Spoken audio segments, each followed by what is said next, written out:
Friends, मैं Gokul Rathore English stenographer आपका Gokul Rathore stenography and typing institute पे हार्दिक स्वागत करता हूँ। दोस्तों, आज हम डिक्टेशन प्रैक्टिस करेंगे exercise number 27 from sir Kailash Chandra magazine. Okay friends, और स्पीड होगी 105 WPM। ओके, सो स्टार्ट करते हैं। Start. Mr. Vice Chairman, sir, I rise to support the Plantations Labour Amendment Bill brought up by the government for our consideration. Sir, the sad plight of millions of toiling people who sweat on various plantations in the country to earn valuable foreign exchange for us too is really too much to be expressed in words.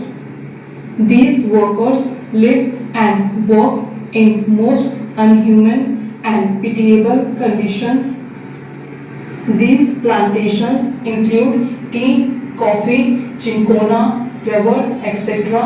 And as we know, tea alone is one of the major foreign exchange earners of our country.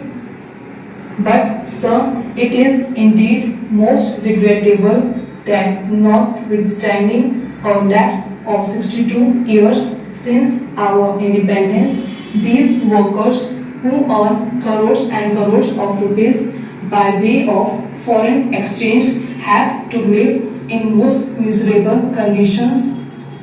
They live in houses that are most insecure and collapse frequently, and when these workers die as a result of these collapses, their guardians or their dependents do not get even due compensation for the loss that they have to bear. Unhygienic living in distant and far-flung areas, compounded with lack of medical and educational facilities, make their life utterly miserable. These plantation workers have to live in abject poverty like slaves of their employers.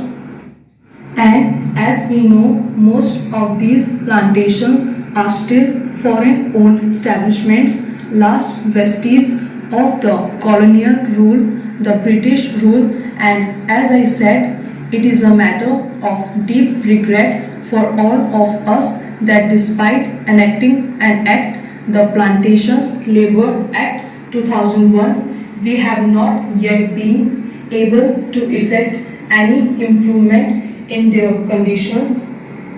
I think the employers alone are not responsible for their miserable condition. We are also as much responsible as they are, because although we could enforce the enactment and we could improve their conditions much earlier, we have failed in doing so. Sir, on the 9th May 2003, this House, the Rajya Sabha, decided that a joint committee should be appointed to look into the desired amendment and put up a draft as early as possible for our consideration. On the 26th May 2003, the Lok Sabha also adopted our resolution, our motion, with the result that a 45 members committee in which 15 representatives were from the Rajya Sabha and 13 from the Lok Sabha was appointed to look into the matter.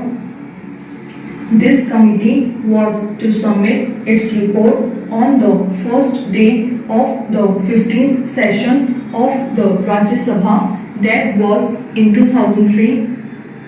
But this committee had to be granted 3 extensions, and the report was ultimately available on the 3rd March 2005.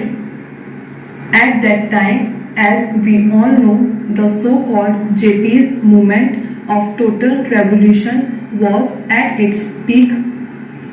Within 2 or 3 months, the national emergency had to be declared, and during the emergency, priorities had changed and we could not just effect this desired improvement at that time, and we could not bring about this legislation, and then the Janta rule and the rule for 30 months. They were in power, but they too, although they tried to pose to be the champions of the downtrodden and the workers, failed to deliver the goods, and that is why today we are going to consider the report of that committee that was presented to the government in 2005.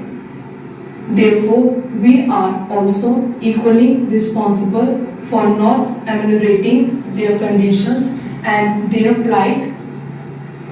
The committee had to consider 120 memoranda giving views and suggestions from various unions and associations, and 59 witnesses appeared before the committee, and that committee itself came to the conclusion that in various areas, even the barest minimum facilities such as arrangement for supply of wholesome drinking water, latrines, urinals, provision of qualified doctors had not been provided, though these amenities are a must under the Act. The Act has been there, but we could not enforce it, we could not implement it only because the employers did not want it. They did not want to give to the workers due justice. Inadvocacy of punishments that are awarded under the Act is one of the main impediments standing in the way of implementation of various welfare measures. Courts generally take a lenient view of the offences under the Act, and they let off the employers who are offenders with lighter punishment, which generally amounts to a fine of ₹100. So the committee suggested amendment to section 36 of the Act. An employer is required to provide these workers living accommodation, but generally, in spite of the fact that the government gives loans and subsidies to the employers for construction of houses, progress in regard to these constructions is very poor. As I said earlier, very unhygienic and insecure houses are there where these people have to live. Even compensation to the workers in the event of house collapse is not given.